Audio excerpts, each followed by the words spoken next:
Joining me now, Congressman Ron Paul, a GOP presidential candidate. Congressman, thanks so much for being back on the program. Your reaction to the news? No, I don't have much of a reaction. I wasn't sitting on pins and needles waiting for the reaction. Actually, if he'd have gotten in, it probably would have been a little bit better for me than by him staying out, because he would have diluted the votes of all the other candidates. So many have, speculated about whether he'd get in, and a lot of folks wanted him to get in. A Washington Post poll put it at, I think, 42%, said they'd like to see him join the race. That's 42% of Republicans and right-leaning independents. Why? Are they dissatisfied with you and the other members of the existing field? Well, I'll tell you what, the supporters I have aren't dissatisfied. They're the most solid of all the supporters. They don't come and go. So, and our numbers keep going up. So, yes, I think the others where their supporters come and go, they should be concerned. But obviously, it has not been settled. We haven't had a primary yet, and that's a couple months off yet. It'll be January before we know. And we have to just, from our viewpoint, measure what we're doing and whether we're getting the support and the money that we raise. And so far, I think we're doing quite well. This latest Washington Post poll shows that you're in the fourth position. Romney's at number one with 25%. Perry and Kaine are basically tied for second at 16%. And you're third at 11%. So you're still in the double digits. And the Post report is about Perry's fall. He's fallen 13 points down to 16%. It's almost exactly the same number that Herman Cain has risen.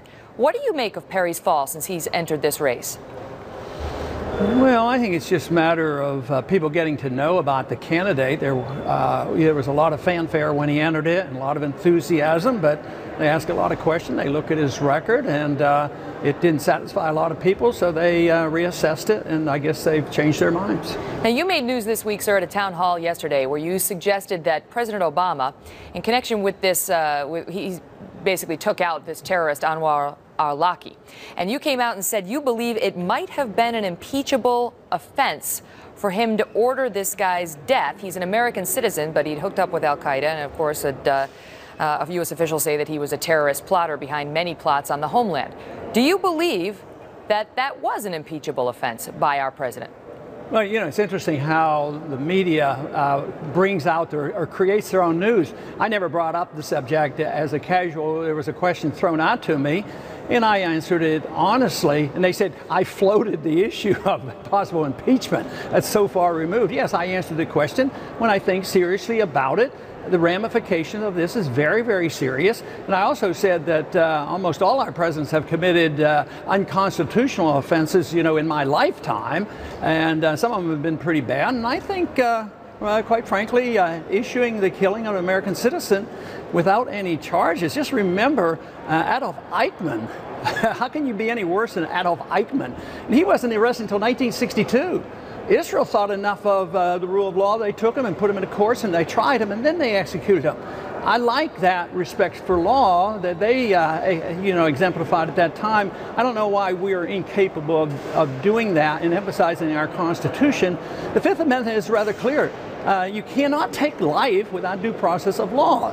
So if you throw that out the window casually, I think it's a very serious matter. But apparently you can, under certain circumstances, if it's an enemy combatant. And there was a famous case that the United States Supreme Court heard in 1942 that involved Germany, Hitler sending over a bunch of spies here onto the United States soil, and they got caught.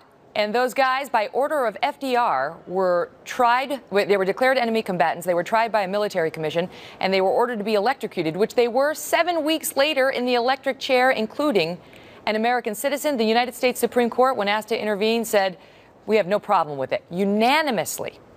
Now, I think what you're failing to include in your statement is the fact that there was a legitimately declared war against the country that declared war against us. There is no declared war. We haven't declared war since 1941. So there's a big difference of that. I mean, just now to say that al-Awlaki was an enemy combatant, the government hasn't presented any evidence. They deny. We don't have it. They don't even have proof that he belonged to the al-Qaeda.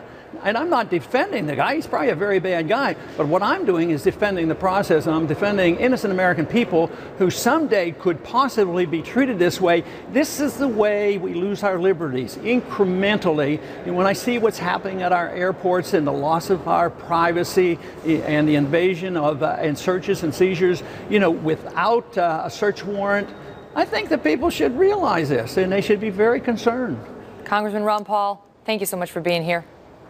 You're welcome. All the best, sir. All right.